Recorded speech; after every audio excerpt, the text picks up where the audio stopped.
Our journey began 2 years ago at the Midwifery Today conference in Strasbourg in France, where we met for the first time Ina May Gaskin, Michel Odent, Elizabeth Davis and Deborah Brascali-Bernaro. And our eyes were open for the first time about that there's a huge problem with birth today, and that problem is global. So we decided to go global, to travel around the world, to film interviews with the world's leading birth experts, to find out what is at the core of this problem, what is really going on with birth today. So fast forward to 6 months ago, where I got a phone call from Elizabeth Prohaska, who said, "Why the hell aren't you filming and talking to Agnes Gereb, a Hungarian midwife who has been imprisoned for supporting home birth? She was currently under house arrest and she was due to return to prison 2 weeks later. So Elizabeth said, you've got 2 weeks to get yourself to Hungary to film Agnes Gereb."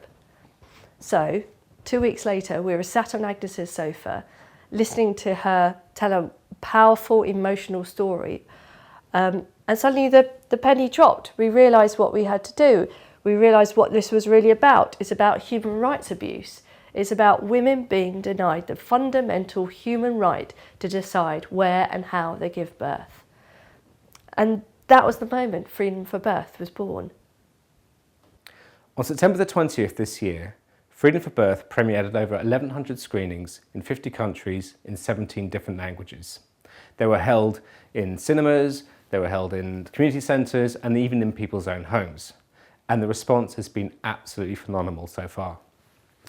But what was really important wasn't the film itself, but the conversation that happened straight afterwards, where people would come up with ideas or action plans on how to bring about the change that was needed.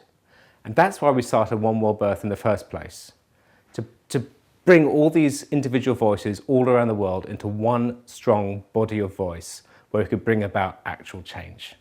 Normally we'd say before a film, we hope you enjoy the film.